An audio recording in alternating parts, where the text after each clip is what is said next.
This is Alex Mercer. If you're just joining us, stay with the sound of my voice, because what is unfolding right now is not a drill, not an exercise, and not a scheduled test.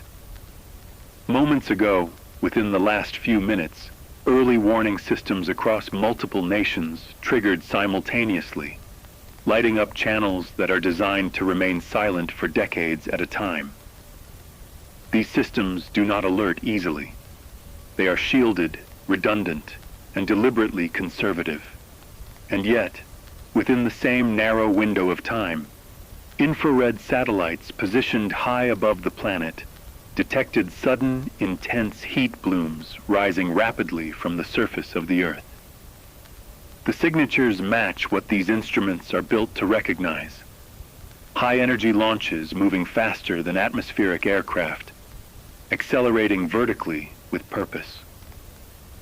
At first, operators did what they are trained to do. They doubted it. Solar flare interference, sensor misalignment, rare atmospheric refraction, anything that could explain this without invoking the unthinkable. But doubt did not last long. Within seconds, secondary systems began to corroborate the data. Independent satellites, operated by different nations, using different hardware and software architectures, began reporting similar anomalies. These were not isolated points. They were not random. They appeared in clusters, emerging from regions with known strategic infrastructure, but no declared activity.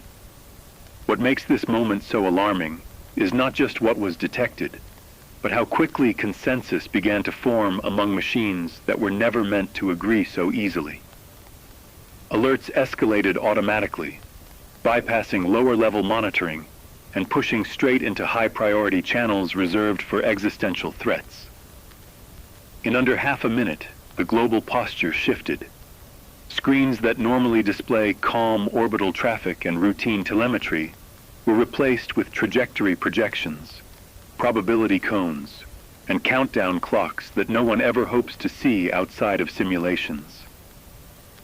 Inside command centers around the world, the atmosphere changed instantly. Conversations stopped mid-sentence. Routine movements gave way to rehearsed ones.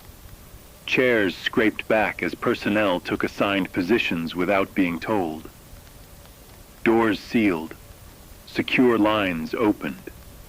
The language became clipped, precise, stripped of emotion, not because there is none, but because emotion cannot be allowed to interfere now. No public confirmations have been issued. No government has stepped forward to explain what these alerts mean. And that silence is not reassuring. It is procedural. It means verification is still underway, and until certainty replaces ambiguity, every protocol assumes the worst-case scenario. This is the paradox of deterrence laid bare. Systems designed to prevent war must treat every credible warning as if war has already begun. What you need to understand, listening at home, is that this moment exists in a narrow band of time where history can still go in more than one direction. The alerts do not mean impact is inevitable. They mean detection has occurred. They mean that humanity's most destructive tools have, for the first time in a long while, moved from abstract threat to active consideration. Analysts are now racing against the clock, comparing trajectories, heat signatures, velocity curves, searching desperately for inconsistencies that would allow this to be classified as error instead of intent. Because once that classification changes, once this crosses an invisible threshold inside those rooms, the machinery of response will begin to move in ways that cannot be easily stopped. As of this moment, there is no confirmation of war. There is also no confirmation of safety. We are suspended between those two truths, held there by data streams and human judgment under pressure unlike anything else on Earth. This is the first alert. It is the opening moment of a sequence that every nation hopes never progresses further. And as we wait for clarification, verification, or cancellation, remember this. The fact that you are hearing this now means the system is still communicating, still thinking, still allowing time for restraint. That alone matters more than anything else happening in the sky above us. Stay with us. We will tell you what we know the moment we know it. This is Alex Mercer. As the first alerts continue to ripple outward, we are now receiving confirmation that military command centers across the globe have transitioned into full activation status. This is not symbolic. This is not precautionary theater. This is the moment when facilities built specifically for the end of the world are sealed and brought fully online. Blast doors, some weighing hundreds of tons, have closed beneath mountains, beneath deserts, beneath cities whose citizens may never know what lies below their feet. These structures are engineered to endure shock waves, radiation, electromagnetic collapse. They are meant to outlast surface civilization, if it comes to that. And tonight, for the first time in many years, they are no longer dormant. Inside these command centers, communication systems have shifted automatically from conventional networks to hardened, isolated channels, lines shielded against interference, pulse events, and cyber intrusion. These channels are sparse by design. They do not carry chatter. They carry only what is essential. Voices are reduced to call signs and confirmations. Every sentence is measured, every word deliberate. Personnel who have trained for this scenario, their entire careers are now moving without instruction, guided by muscle memory and protocol drilled so deeply it overrides fear. There is no room here for improvisation. Every role is defined. Every action has already been rehearsed hundreds of times in simulations no one ever wanted to see mirrored in reality. Across walls of reinforced steel and concrete, screens have filled with live data feeds updating by the second. Trajectory arcs stretch across digital representations of the planet. Probability cones widen and narrow as new information is ingested. Authentication prompts wait silently, requiring no action yet, but reminding everyone present what those systems are capable of. Threat assessments shift colors as confidence levels rise and fall. Analysts work in near silence, eyes fixed, hands steady, aware that even minor misinterpretations at this stage could cascade into irreversible outcomes. This is the environment where seconds matter, but hesitation matters more. What is most striking about these rooms, according to sources familiar with their operation, is the emotional restraint.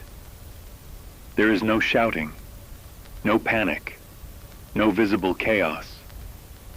That does not mean calm, it means discipline. The tension is constant, heavy, almost physical. Every person in those rooms understands exactly what is at stake, not in abstract terms, but in numbers. Yield estimates, impact radii, casualty projections that remain unspoken but omnipresent. The system does not allow for speculation. It does not allow for debate. It is built to assume the worst-case scenario until proven otherwise, because optimism has no place in nuclear command doctrine. Humanity's most destructive capability is no longer theoretical tonight. It is not locked away in history books or strategic doctrine papers.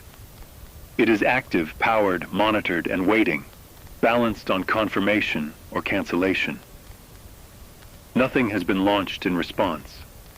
Nothing has been authorized. But the machinery is awake now, and once awake, it demands certainty before it can stand down. This is the most dangerous phase of any crisis.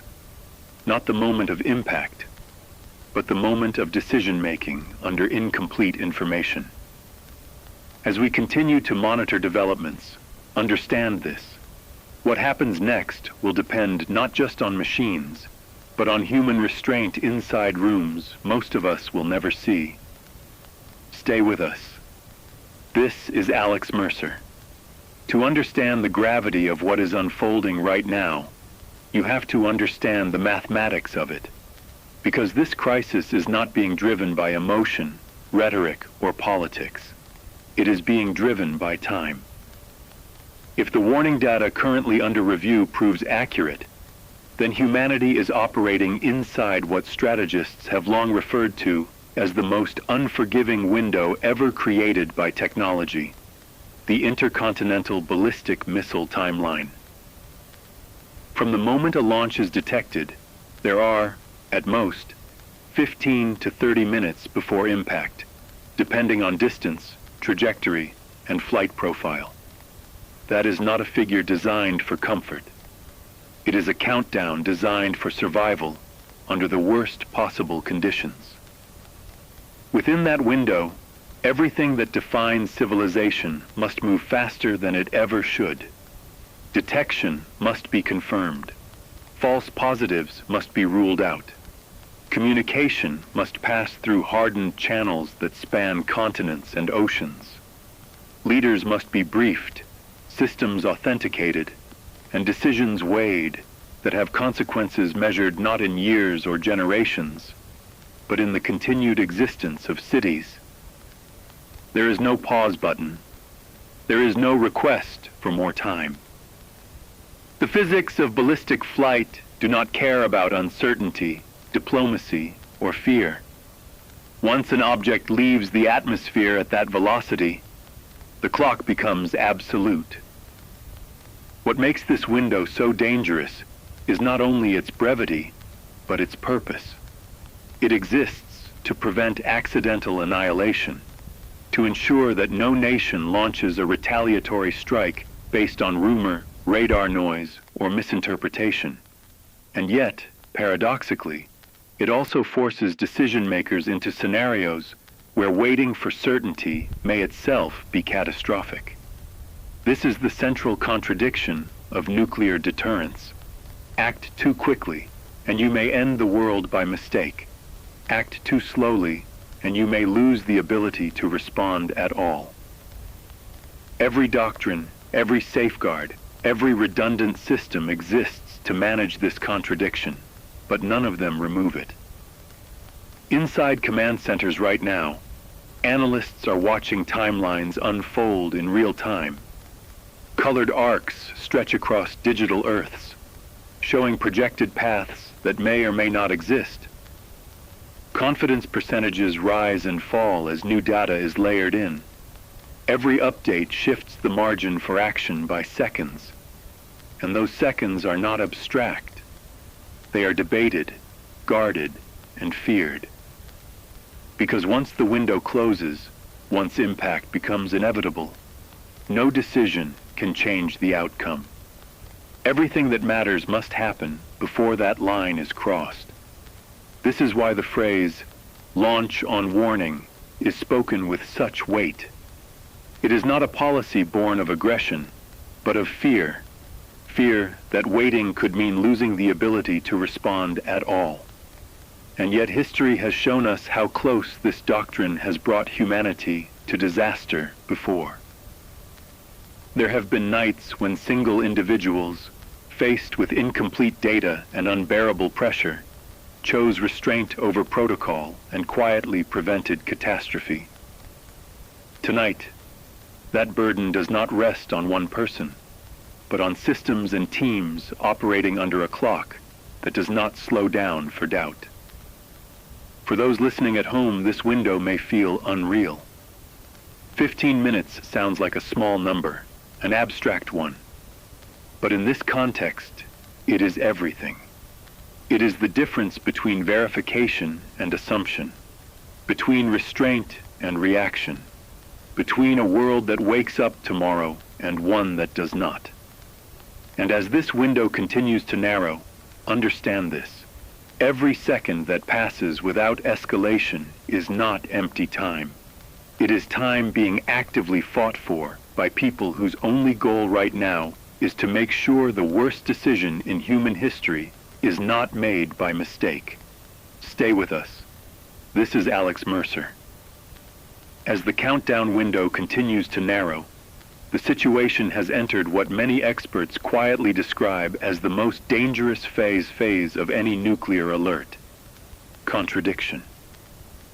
Right now, the machines that humanity has trusted for decades to see what we cannot are disagreeing with one another.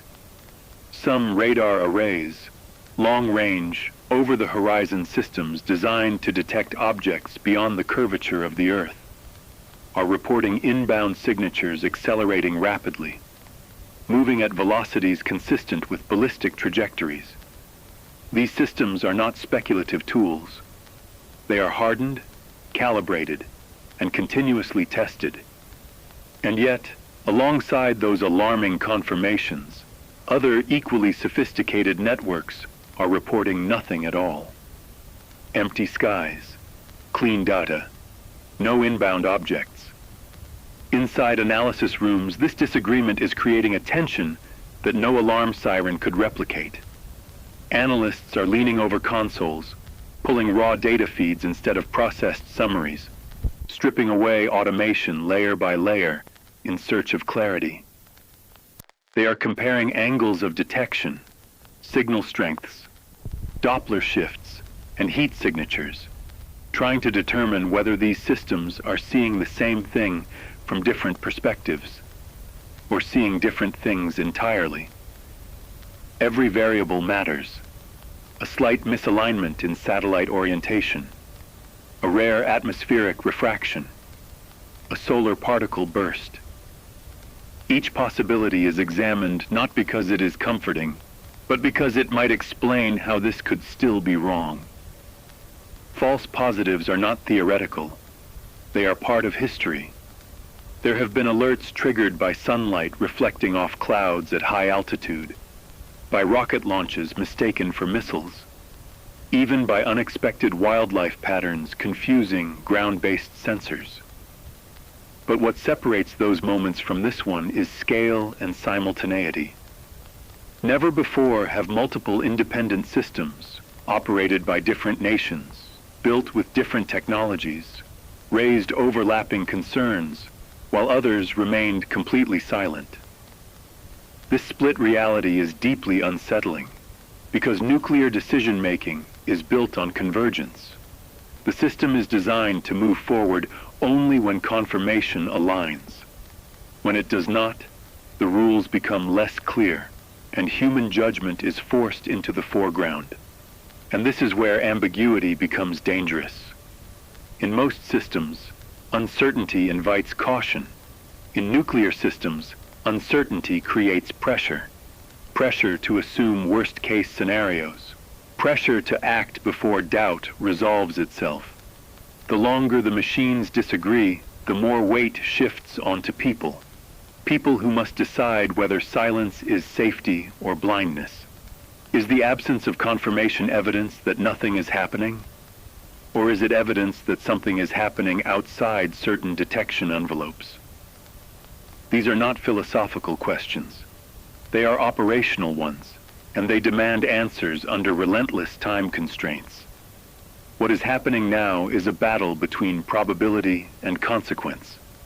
Analysts assign percentages to scenarios that should never be quantified. They debate margins of error that suddenly feel far too wide. Because if the systems confirming the threat are right, then delay could be fatal. And if the systems reporting nothing are right, then action could be catastrophic. This is the knife-edge nuclear doctrine has always balanced upon, but rarely exposed so clearly. The machines were meant to remove emotion from this process. Tonight, their disagreement has done the opposite. It has forced humanity to confront its own uncertainty at the worst possible moment. As of now, no resolution has emerged. Data continues to stream in. Confidence levels fluctuate. The picture refuses to settle. And in that instability lies the greatest risk of all. Because in nuclear command, Ambiguity is not neutral. It is corrosive. It erodes confidence, accelerates pressure, and shortens patience. The next few minutes will determine whether clarity arrives in time or whether decisions must be made in the fog of conflicting information. Stay with us. This is Alex Mercer. While public channels remain carefully measured and official statements scarce, a quieter movement is underway, one that speaks louder than any press conference ever could. Across multiple nations, continuity of government protocols have been activated. These are procedures designed not for politics, not for optics, but for survival. Without announcements, without flashing lights or cameras, heads of state and senior decision makers are being moved from exposed locations into secure environments built to function when everything else fails. These transitions are deliberate, rehearsed, and unsettling precisely because they are so calm. In several capitals, helicopters have lifted off under radio silence, their flight paths unlogged, their destinations undisclosed. Motorcades have diverted unexpectedly, disappearing into access points that do not appear on maps, ramps hidden beneath ordinary buildings, tunnels carved decades ago and never acknowledged publicly. These facilities are not bunkers in the cinematic sense. They are fully operational command environments, sealed ecosystems capable of sustaining life, communication, and authority through scenarios that assume widespread disruption or total collapse. Their purpose is singular: to ensure that leadership endures long enough to make decisions that still matter. What is crucial to understand is that this movement is not an admission of defeat. It is not a signal that war has been declared or that impact is inevitable. It is a safeguard against chaos. If communication networks fail, if surface infrastructure is compromised, if time itself becomes fragmented by crisis, someone must remain reachable, accountable, and alive to issue orders, or to stop them. De-escalation requires authority just as much as retaliation does. Rebuilding requires continuity. These protocols exist because history has taught humanity that decapitation, political or operational, is one of the fastest ways crises spiral out of control. And yet, the psychological weight of these absences cannot be ignored. When leaders vanish from public view without explanation, it sends a message no statement ever could. It tells those watching closely that the information inside secured rooms differs from what is being shared outside them. It tells allies and adversaries alike that the risk is being taken seriously at the highest levels. These moves are tracked, noticed, and interpreted by intelligence agencies around the world. Every sealed door, every silent departure becomes part of the global calculation. For citizens, the effect is more subtle but no less profound. There is a growing awareness that something is happening beyond the reach of ordinary perception. Phones refresh endlessly. News feeds speculate. Silence fills the gaps where certainty should be. The knowledge that leaders are being protected while the public waits creates a tension that is hard to articulate. Part fear, part understanding, part quiet resignation. Because even without confirmation, people sense that this moment is no longer hypothetical. As of now, there is no timeline for when or if these leaders will reemerge. It could be hours. It could be days. Their absence does not guarantee escalation, but it confirms preparation. It confirms that those closest to the data are planning for outcomes that range far beyond reassurance. This is what continuity looks like in real time. Not speeches, not symbolism, but motion without explanation. We will continue to report what we can, when we can. Stay with us. This is Alex Mercer. For those of you listening now, you are hearing it live. Television, radio, and mobile networks across the globe have begun issuing emergency civil defense messages, cutting abruptly through regular programming with a tone that is unmistakable, a tone trained into us over decades, but rarely heard outside of drills or historical footage. The alerts are short, precise, and deliberately measured. They tell citizens to seek shelter immediately, to move away from windows, to prepare for zones that might be at risk. There is no dramatization, no panic in the official voice, but the words carry an urgency that cannot be ignored. The language is intentionally vague, because at this moment, clarity is still being sought, yet the instructions are unambiguous. Take action now to preserve life. Even as these messages play on airwaves and phones, the effect on the population is instantaneous. Social media erupts with speculation, rumors of strikes, countdowns, and frantic advisories shared faster than official channels can verify. The tension is palpable. For many, this is the first time the alerts feel real. Past exercises, past drills, have left a residue of familiarity, but familiarity does not exist in the face of an active warning. People across cities, towns, and rural areas are moving quickly, instinctively, following instructions they have rehearsed in theory, but never executed for real. Parents gather children, neighbors check on neighbors, individuals grab emergency kits and head for the nearest safe zone, guided by intuition and the voice of authority breaking through the media. Inside broadcast centers, technicians are working frantically to ensure continuity of transmission. Every network is tasked with the same priority: deliver instructions quickly, clearly, and without interruption. The system is designed for efficiency, not reassurance. And yet, in this efficiency, fear spreads, because even the most careful phrasing cannot fully mitigate the psychological impact. Watching or hearing these alerts, citizens begin to feel the enormity of the moment, the fragility of normalcy, and the immediacy of potential disaster. Time is no longer measured in hours or minutes. It is measured in seconds and decisions that will determine survival. What is unfolding is a delicate, high-stakes choreography between information, action, and human reaction.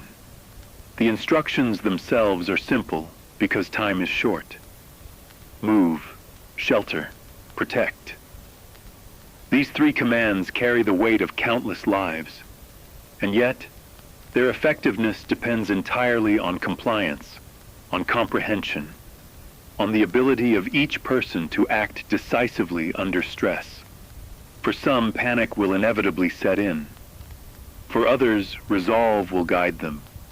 For everyone, the air is charged with a shared awareness that something unprecedented is happening, and that the next few minutes may define what comes next for entire regions, entire nations, perhaps the planet itself. Stay tuned. Keep listening.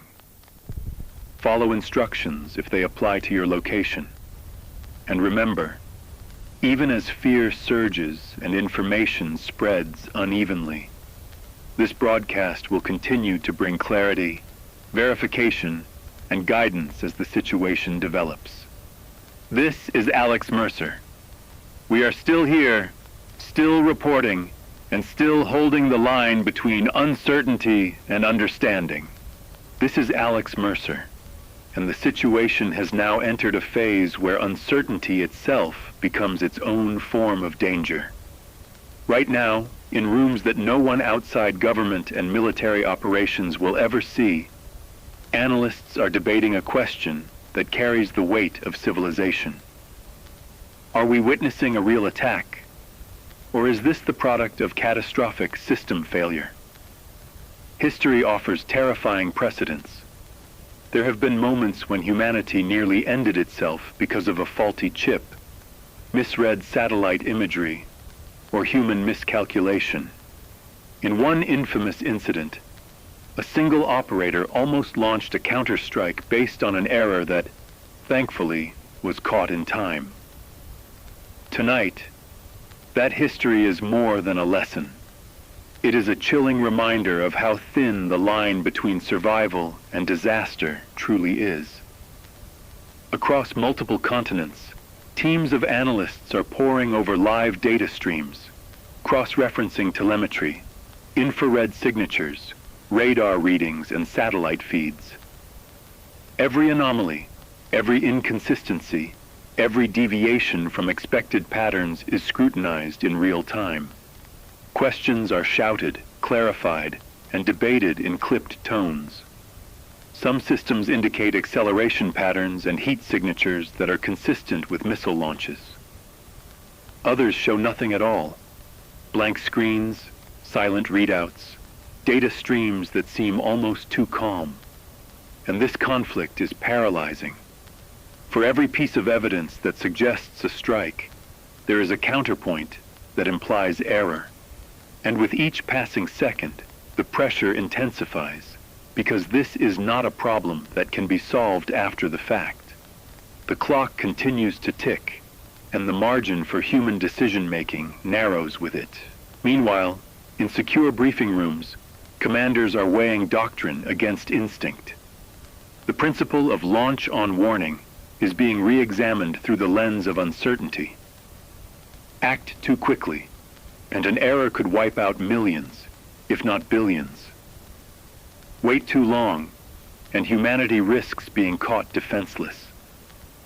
Every choice is impossible, because there is no clear information, only probabilities and historical precedent. Advisors debate fiercely, relying on intuition honed through decades of training, trying to read signals that may or may not exist. They question the reliability of their systems, the fidelity of their communications, and even the mental states of the humans operating these machines. Every scenario that crosses the table is simultaneously terrifying and sobering. For those of us watching from the outside, the tension is almost palpable. On the streets, people have sensed the gravity of the situation, though no one yet knows exactly why. Social media spreads rumor, panic, and speculation faster than any official channel can respond. Families cling together. Neighbors look to one another for reassurance. Yet in the rooms that matter most, silence reigns alongside constant, urgent communication. Analysts tap keyboards, murmur calculations, and pass data along secure lines, all while knowing that a single misjudgment, a single false assumption, could define the fate of nations. It is here, in this crucible of uncertainty, that the true terror of nuclear capability becomes visible. The knowledge that even sophisticated technology, human training, and contingency planning cannot eliminate doubt, and that doubt itself may bring us closer to catastrophe than any weapon ever could. As of now, no orders have been given, no launches have occurred. But this liminal space, the space between alarm and action, is one of the most dangerous of all. It is a space in which seconds stretch and multiply, where speculation can be fatal, and where history will remember both hesitation and precision. Humanity waits, suspended between fear and hope, while the analysts wrestle with one simple yet devastating question: false alarm or first strike? And as we continue to monitor, one thing becomes clear. Tonight, the world is holding its breath, waiting for clarity that may not arrive in time. This is Alex Mercer. Adding another layer of tension to an already unprecedented situation, reports are now coming in that nuclear submarines, key components of global deterrent forces, have gone silent. These vessels, designed to disappear during moments of extreme tension, are now effectively unreachable. This is expected protocol under nuclear alert scenarios, but tonight, that expected silence carries a weight far beyond normal procedure. As these submarines dive beneath the ocean surface, they operate autonomously, guided by pre-issued orders and contingency plans that may never be updated in time. In other words, the commanders aboard these vessels are now isolated decision makers, responsible for judgment calls that could change the course of history without any external confirmation. For those unfamiliar with submarine operations, it is critical to understand just how deliberate this silence is. Communication systems are shut down or heavily encrypted to avoid interception. GPS and other navigation aids may be restricted. These submarines move beneath the waves like ghosts, invisible to surface radars, invisible to satellites, and completely reliant on onboard sensors and human command judgment. In ordinary circumstances, this ensures that the vessels remain safe and strategic. Tonight, however, that invisibility becomes a source of tension for analysts monitoring global deterrence. Every minute that passes without word increases uncertainty. Every silent hour amplifies the stakes. Inside the submarines, crews are trained to act on orders even when communication is lost. These men and women carry the most destructive weapons ever created, and their training emphasizes autonomy and responsibility. The decisions they may have to make are not abstract. They involve targets, timing, and the distinction between defensive and preemptive action. They must interpret incomplete data, assess risk, and act in isolation if necessary.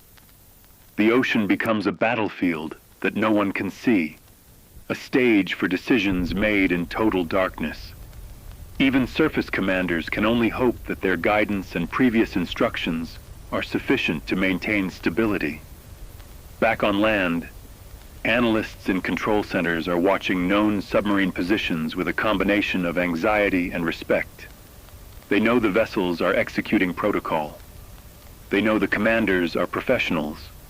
And yet, the unknown is never comfortable.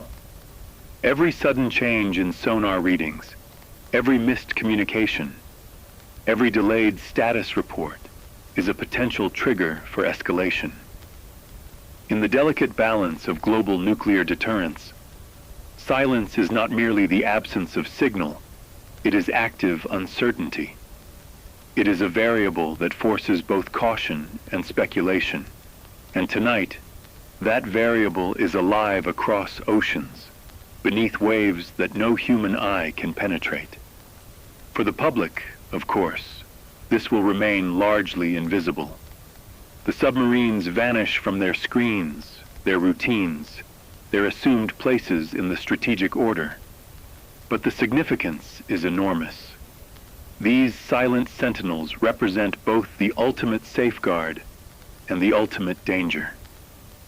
They are designed to prevent catastrophe, yet in the very act of disappearing, they remind us how fragile the perception of control truly is. The ocean holds them. The world relies on them. And yet, even in silence, the tension is absolute. As long as these vessels remain underwater, the stakes remain unmeasured but critical. This is a quiet theater of immense consequence, unfolding right now beneath the waves, unseen and nearly impossible to comprehend fully. This is Alex Mercer. For those tuning in, the skies above us are now eerily silent. Across continents, nations have simultaneously taken the unprecedented step of closing their airspace. Commercial aviation, the most routine and ordinary of global systems, has come to a near complete halt. Flights already in the air are being rerouted, diverted to the nearest safe airport, or instructed to land immediately. Pilots, many of whom have never experienced anything like this in their careers, are navigating controlled chaos, clearing runways, avoiding congested airspace, and following instructions with precision, even as the reasons for these measures remain opaque. Radar screens that once teemed with blinking symbols of civilian movement now appear nearly empty, a reminder of how fragile the infrastructure we take for granted truly is. Airports themselves have become hubs of tense activity.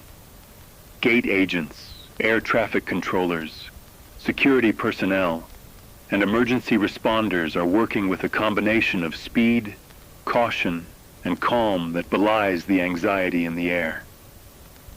Passengers are confused, frustrated, and fearful, yet controlled announcements, emergency protocols, and trained staff help maintain some sense of order. But make no mistake, this is more than a logistical adjustment.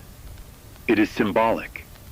It is a visible signal that the world is responding to a threat that knows no boundaries, no treaties, no lines drawn on maps.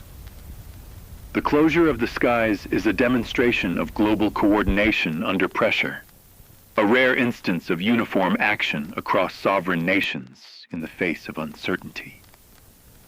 Behind the scenes, military and civilian authorities are coordinating the unprecedented task of ensuring safety while maintaining awareness of potentially hostile activity. Airborne radars, interceptor aircraft, and surveillance drones are deployed to monitor for any anomalies. But the civilian skies are now a blank canvas, cleared to reduce risk and maximize defensive readiness. Analysts emphasize that this is not only for protection, but also to reduce confusion and prevent accidental incidents. The world has effectively pressed pause on its aerial activity, acknowledging that above our heads, time and space have become a theater of extreme consequence. Meanwhile, the public feels the effects immediately. Families are stranded, travelers are anxious, and global commerce faces sudden disruption. Newsrooms fill with interviews, statements, and speculation. Yet official information remains carefully controlled. The blank skies above us are a metaphor as much as they are a reality, a reminder that the ordinary world is now secondary to the extraordinary circumstances unfolding beneath it. Airports are full, runways are silent, and every decision made by air traffic authorities tonight is one small thread in a much larger fabric of crisis management. The unprecedented silence is both protective and haunting, a visible manifestation of a world bracing itself for the unthinkable. For those of you watching or listening, this is the moment when humanity realizes how interconnected, vulnerable, and responsive our systems truly are. The closure of airspace is not merely procedural. It is a warning, a pause, and a statement that the everyday routines we rely upon, flights taking off, people traveling, goods moving, are secondary to the preservation of life in the most extreme circumstances. Across thousands of miles, pilots, controllers, and authorities are executing plans rehearsed only in simulations. Yet now they are real. And in the silence above, in the empty skies that once hummed with engines and activity, the gravity of this night settles on all of us, a quiet but unmistakable signal that the world is on high alert. This is Alex Mercer, and now we enter what many analysts describe as the darkest, most morally complex question of all. Should retaliation be considered before confirmation?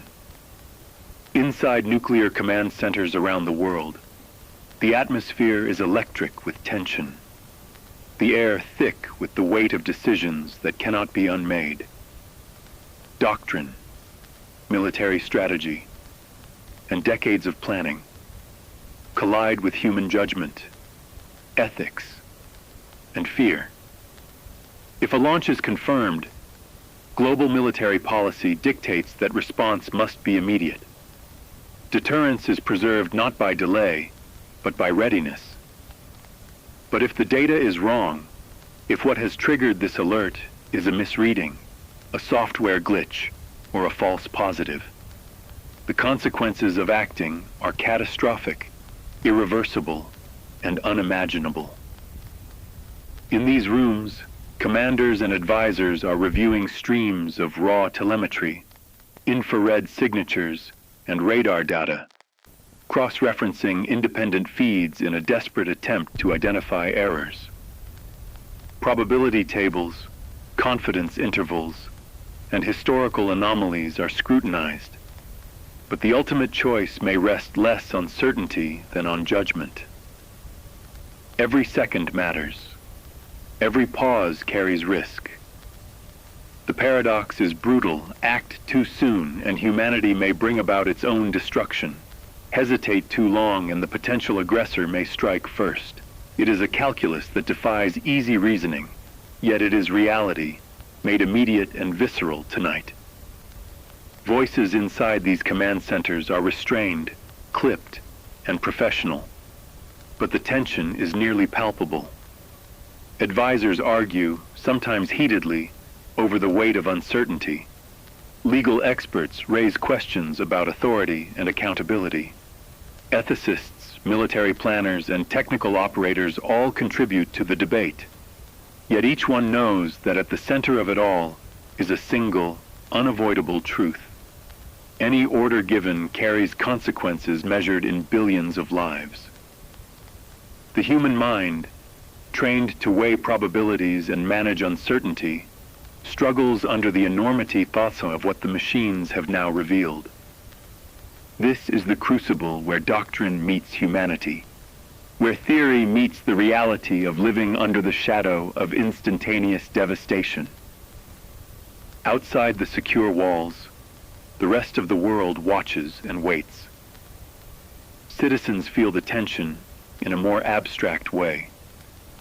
Social media erupts with speculation, rumors of strikes, and fear of retaliation. Governments issue measured statements, urging calm while preparing contingencies, yet the public has no clear visibility into the decisions being made beneath the surface. The fact that such debates are happening at all is hidden from view, but the implications are universal. The very survival of cities, nations, and perhaps the planet itself is at stake, not in some distant scenario, but here and now, in the minutes that separate warning from impact. As of this moment, no decision has been made, yet the machinery of response is fully engaged. Analysts continue to calculate, commanders continue to confer, and every moment is a dance on the knife edge of possibility. The retaliation question is not academic. It is the axis upon which human fate turns tonight. One decision, informed by probability but not certainty, could determine the survival of millions. And in the silence between updates, between calculations, and between warnings, the world holds its breath.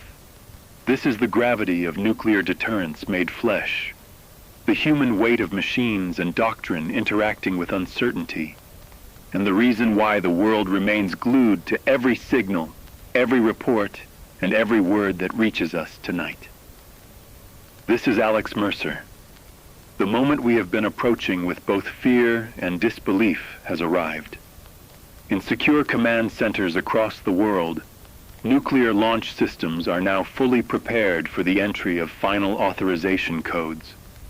Every safeguard, every protocol, every layer of redundancy has been engaged.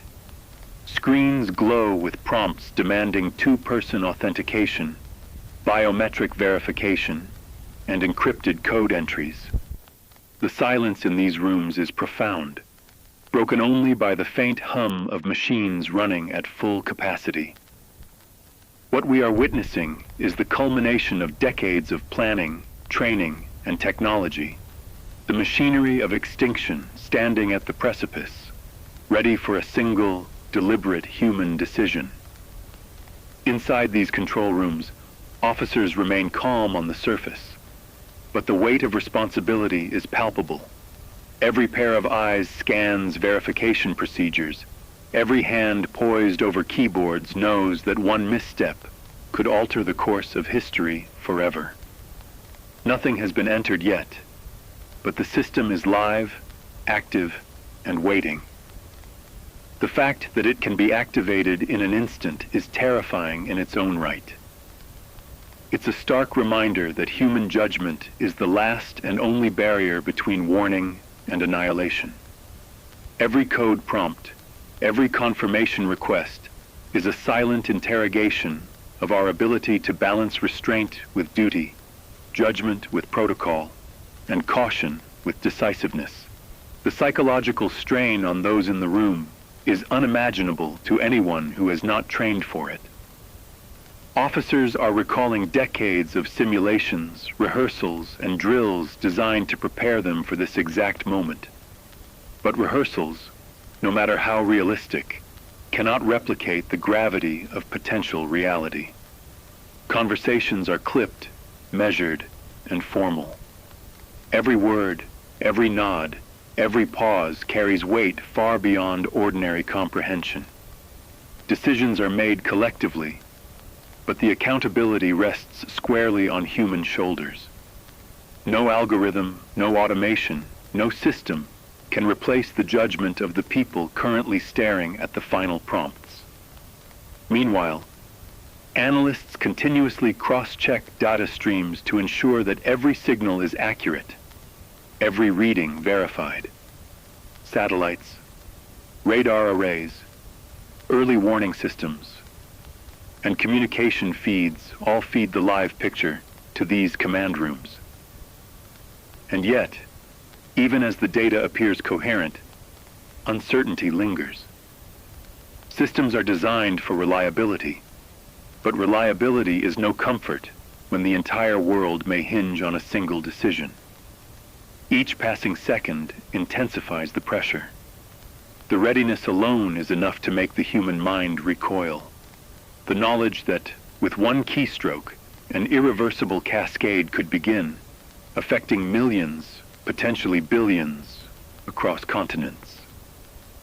For those listening from home, this may sound abstract, almost unreal. But the reality is concrete, chilling, and immediate. Right now, the machinery of nuclear warfare is poised at the edge of action, and human beings, trained, disciplined, and vigilant, are holding the final barrier. The world is one decision away from catastrophe, and that knowledge is not theoretical. It is the truth of the systems and protocols that have existed for decades. As screens flicker with code prompts and authentication requests, the unspoken question fills every room. Will restraint hold, or will the final step be taken? Tonight, the answer is not yet known. The world waits with bated breath. This is Alex Mercer. While command centers operate with precision and deliberation, the streets, cities, and towns of the world are experiencing a different kind of reality, one defined by human instinct, fear, and the urgent need for safety. Reports are streaming in that mass panic has taken hold across urban centers, suburban areas, and rural regions alike. Traffic grinds to a halt as people flee without knowing where safety lies. Highways are clogged with vehicles moving in multiple directions, often counter to normal traffic flow, as families and individuals attempt to reach perceived shelters. Public transportation systems are overwhelmed, unable to accommodate the sudden surge, while airports and train stations descend into chaos as travelers seek the quickest exit from perceived danger zones. Emergency shelters, long designed to handle a limited influx, are now overflowing. Volunteers, first responders, and officials are struggling to maintain order as human anxiety spreads faster than any plan can accommodate. Calls flood emergency lines, not just for help, but for reassurance, for confirmation, for certainty that no one can provide. People attempt to reach loved ones, texting frantically, calling repeatedly, all in the hope of connecting with family members who may be stranded or unaware of the unfolding situation. The psychological weight of uncertainty is becoming visible in the streets, in faces, in gestures of confusion, worry, and sheer terror. Parents gather children. Neighbors huddle together. Communities attempt to self-organize while official guidance struggles to keep pace with the speed of panic. Every small movement, running to a car, grabbing a backpack, rushing into a shelter, becomes amplified by fear and contagion. And yet, amid the chaos, small acts of cooperation emerge. Strangers helping one another navigate clogged streets. First responders improvising triage stations. Volunteers directing crowds toward safe zones. Humanity, for all its terror, is also displaying resilience. Even in the midst of uncertainty, instinctive cooperation emerges alongside instinctive panic. The broader world feels the ripple effect. Social media explodes with images, rumors, and speculation, often contradicting official statements. This digital echo amplifies fear, sometimes creating more uncertainty than the situation itself. News broadcasts attempt to provide context, but the influx of real-time information often overwhelms comprehension. Citizens are left to navigate a landscape defined by partial knowledge and incomplete guidance, relying on human judgment and intuition to make decisions with life-altering consequences. And yet, this panic, for all its intensity, also underscores the extraordinary stakes of the moment. The machinery of nuclear alert, the global command protocols, the military readiness, all exist in parallel to the human experience unfolding below. While leaders and analysts calculate, citizens act. While systems verify and prompt codes, families huddle in doorways, shelters, and basements. The juxtaposition is stark. High-level precision operating alongside raw, unfiltered human emotion. It is a reminder that the stakes of this night extend far beyond strategic doctrine. Lives are immediate. Lives are vulnerable. Lives are human. As we continue to monitor the situation, understand this. Panic is not disorder, it is response. Fear is not irrational, it is instinct. And in the coming hours, how humanity navigates these moments, from blocked highways to crowded shelters, may become as critical as any technical calculation. For those listening, remain aware. Follow instructions if they apply to you, and acknowledge the shared reality of this unprecedented situation. The streets may feel chaotic, but every moment, every action, every choice counts.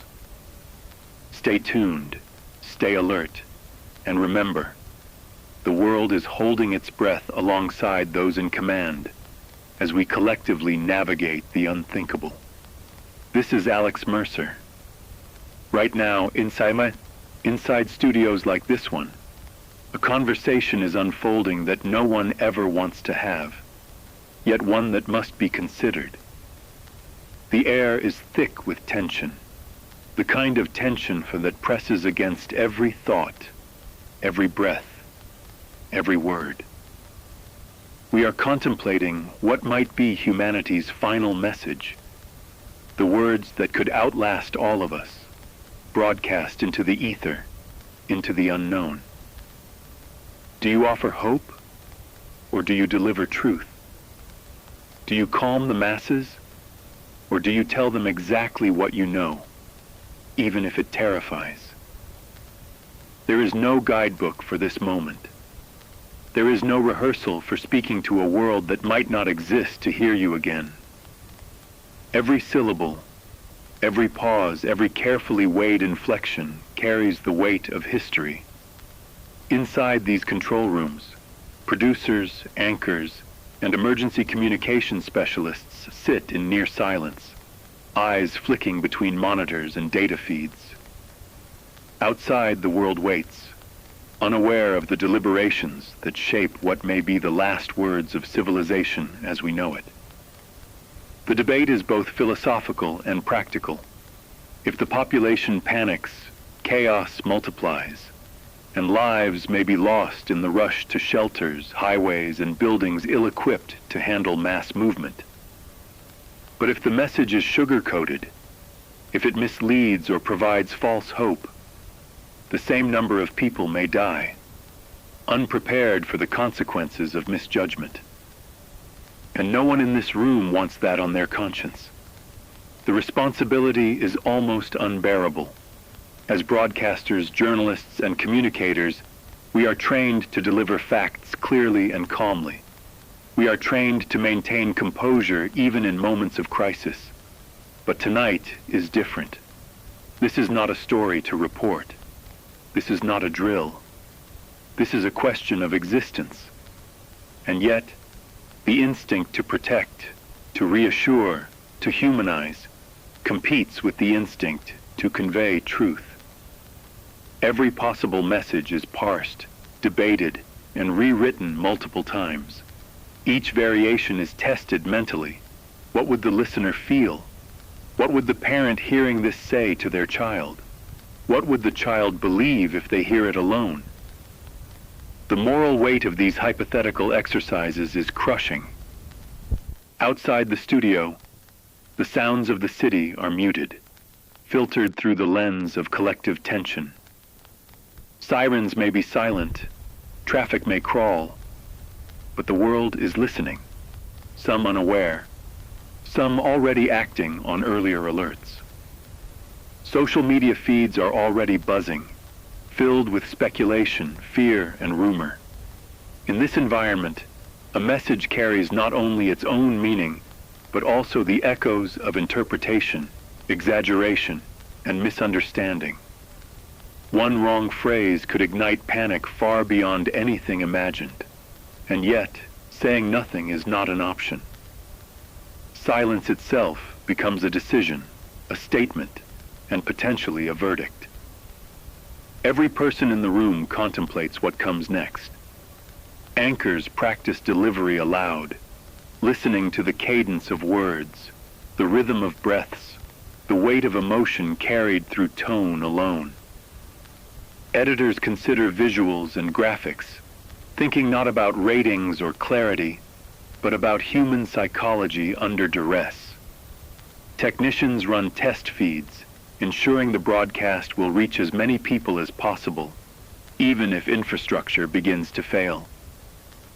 Every aspect of the studio, from microphone sensitivity to lighting to signal routing, is scrutinized, because tonight, the studio itself is the vessel for what may be history's final message.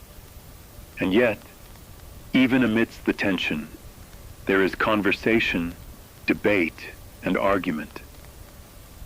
Do we tell people to pray? Do we tell them to run? Do we instruct them on shelter, on rationing, on preparation? Or do we simply speak plainly, leaving interpretation to each individual? There are no answers that feel entirely safe. Every option is a compromise between ethics, strategy, and survival instincts. Every choice is both a promise and a risk. The air in the studio is heavy with the knowledge that these deliberations are unique in human history. Never before has a society collectively confronted the need for its final words in real time, broadcast live. For the world listening, if these words ever reach them, they will carry the weight of thousands of human decisions made in compressed time, under unimaginable pressure. But even as we speak hypothetically, the reality of the moment presses down. The machinery of defense, the alerts, the silent monitoring of command centers. Everything is active, and the potential for action is immediate. The balance between reassurance and truth, hope and realism, action and restraint, has never been more fragile. Each heartbeat in this room is measured. Each glance at a screen loaded with data is amplified by the knowledge that one misstep, one misjudged word, could exacerbate chaos or provide comfort, and nothing in between. As I sit here, narrating these deliberations, it is impossible not to reflect on the broader human story. Our instinct to communicate, to connect, to warn and protect, even in the face of overwhelming uncertainty. These are qualities that define us as a species. They are also the same qualities that make moments like this so fraught. Because in attempting to guide millions, even billions, we confront the ultimate tension, the limits of knowledge, the limits of control, and the profound responsibility of human judgment. The last message problem is not just about words. It is about ethics, morality, and survival. It is about the voice of humanity when all else is uncertain. As of now, no message has been transmitted. No final words have been spoken. But the process, the conversation, the debate, the contemplation, is itself a story worth noting. The questions being asked, the dilemmas being weighed, and the humanity of the broadcasters all reveal the profound gravity of the moment. And so, as you listen, consider this. In the hours ahead, as alerts, instructions, and communications continue to flow, every word carries consequence. Every pause carries meaning, and every decision shapes the legacy of a civilization on the brink. This is Alex Mercer. We continue to observe, report, and navigate alongside you in the shadow of uncertainty as the world waits to hear what might be its last human words. This is Alex Mercer. And now, the tension has entered a new, terrifying phase. For reasons no one can immediately explain, nuclear warning systems around the world have suddenly frozen, stalled, or in some cases, completely reset. Countdowns that had been ticking down with clinical precision abruptly halt. Data streams that had been feeding analysts every blip, every signature, every anomaly now pause in eerie unison. Some alerts vanish entirely, as if swallowed by the very systems designed to prevent catastrophe. And in these moments, the silence becomes almost unbearable. In nuclear operations, quiet is ambiguous. It can signify safety, or it can represent total blindness, leaving entire command chains unable to verify the reality outside their fortified rooms. Inside control centers, the atmosphere is electric and chaotic all at once. Engineers, analysts, and operators scramble to understand what is happening. Fingers fly across keyboards, eyes dart from monitor to monitor, and minds race to anticipate every possible scenario. Is this a system failure, triggered perhaps by a technical glitch, software bug, or communication breakdown? Or is it a resolution, a sign that previous alerts were false positives, and the machinery has corrected itself in real time? No one knows. Every hypothesis is weighed, tested mentally, and discarded as uncertainty continues to dominate. The paradox of nuclear alert systems is that they are built to respond with certainty to uncertainty. But tonight, the very systems meant to provide clarity are now ambiguous, and that ambiguity is more unnerving than any confirmation could be. Outside the secured facilities, the world senses the change, even if they do not fully understand it. Signals from emergency alerts may flicker, mobile networks struggle, and in some areas, communication lines seem strangely quiet. The pause in data is a disorienting mirror to the human mind. Just as the systems are frozen, so too are people holding their breath, waiting for confirmation, understanding, or resolution. In these moments, the invisible weight of the global nuclear apparatus becomes visible to those who consider it, a reminder of the incredible power of machines designed to act instantly and the fragility inherent in human oversight.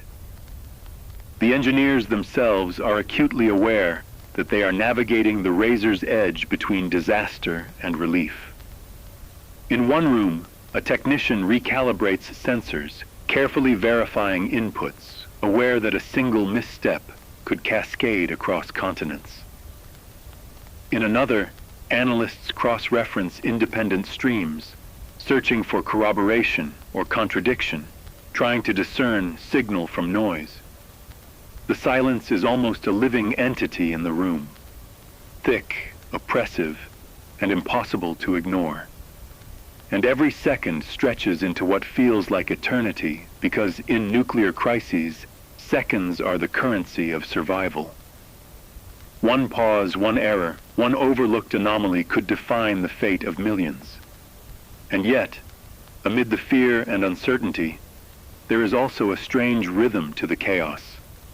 Teams work with precision, discipline, and focus, relying on the training that has prepared them for unimaginable scenarios. Protocols are followed to the letter, yet intuition, judgment, and human ingenuity remain crucial. There is no certainty, no final answer yet.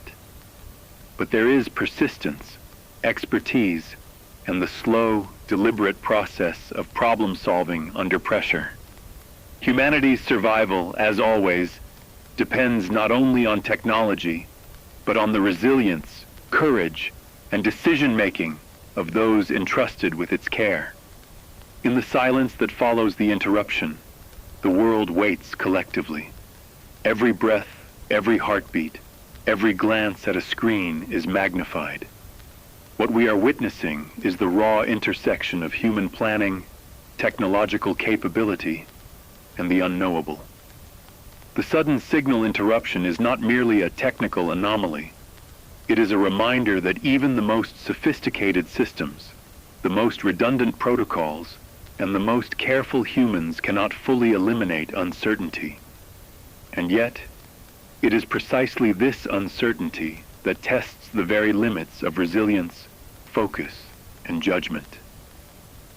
Tonight, the quiet is loud, the stillness is palpable, and the world, suspended in tension, waits for the next move. This is Alex Mercer. And now the tension has broken in an almost incomprehensible way. After a night defined by alerts, potential launches, and ambiguous signals, the world has received the command every operator, every analyst, and every human involved has been silently hoping for. Stand down. The order comes slowly at first, filtered through multiple verification channels, confirmed repeatedly, each confirmation layered atop the next. Hold position. Do not proceed. The words are simple, almost banal, but they carry the weight of billions of lives. Across command centers, the tension releases in waves. Some individuals collapse into chairs, trembling from hours of adrenaline and fear. Others remain frozen, staring at screens that had been moments from authorizing disaster, unable to fully comprehend the enormity of the relief.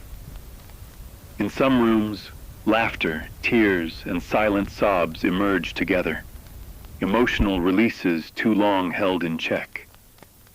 Operators rub their eyes, trying to regain focus, aware that the hours of extreme vigilance have left their mark on both body and mind. Protocols remain active, screens continue to update, and systems remain ready. But for now, humanity has stepped back from the edge. This is the moment when global nuclear deterrence becomes human again, where the abstract calculations of doctrine meet the relief of real survival. The world does not end tonight, and yet the proximity to annihilation is a shadow that will linger far beyond this evening. Outside command centers in cities and towns across the globe, the relief is quieter but no less profound. Crowds that were preparing for the worst begin to exhale collectively.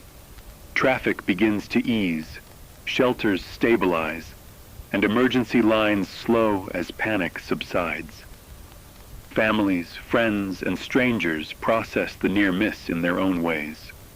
The knowledge that the planet has skirted disaster without destruction is almost impossible to internalize in the immediate aftermath. But in subtle ways, through nervous laughter, whispered prayers, and quiet embraces, humanity begins to grasp the enormity of what has just been avoided. Yet even in relief, the gravity of the night cannot be erased. Analysts and officials know that every system, every safeguard, every decision taken over the past hours was stretched to its limits. The stand-down order does not erase the terror, the near misses, or the knowledge of how fragile the balance truly is. Instead, it illuminates it.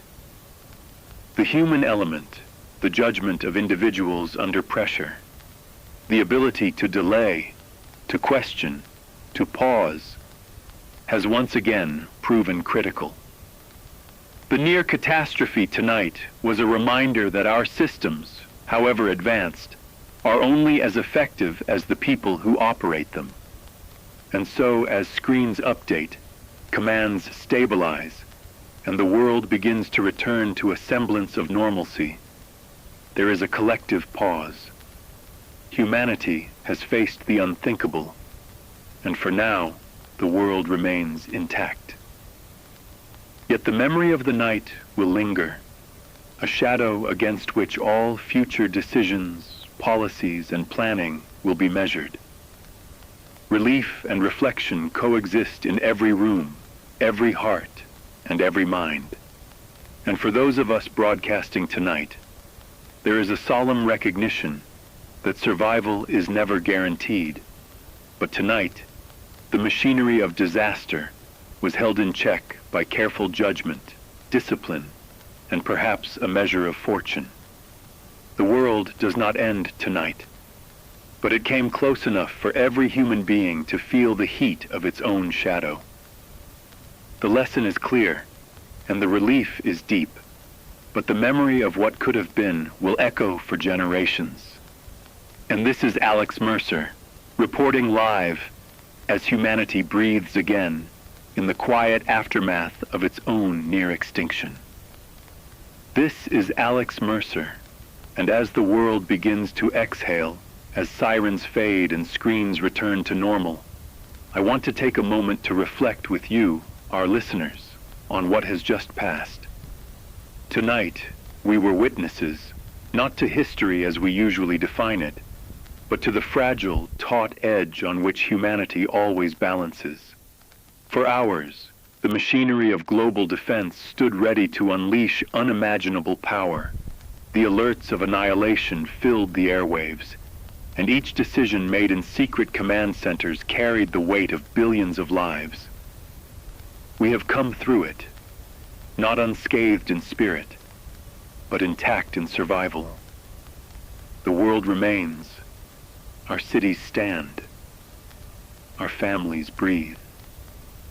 And yet, the memory of what could have happened will linger, a quiet reminder that even in a time of peace, the instruments of destruction never truly sleep. For those of you listening tonight, the events we covered are both extraordinary and profoundly human. We watched systems falter, alarms roar, and judgment tested to its absolute limits.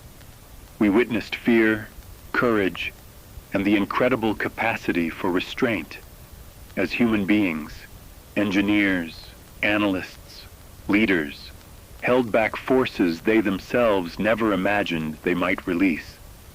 And while some of us may feel relief, Others may feel unease, and all of us will carry the knowledge that the power we have created is greater than any individual, greater than any nation, and capable of ending everything in the blink of an eye.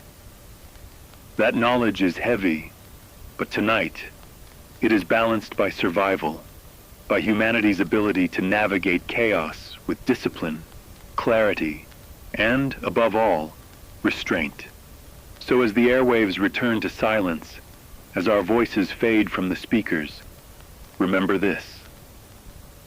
Tonight was a story of vigilance, of choices made in the face of unimaginable pressure, and of the thin line between catastrophe and continuation.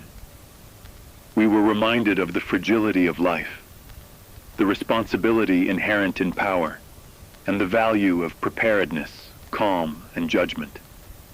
And for those who will sleep tonight, whether in fear or in tentative relief, take a moment to consider the scale of what has been avoided, and the scale of the responsibility we all share in a world with weapons capable of instant annihilation. This broadcast may end here, but the vigilance does not.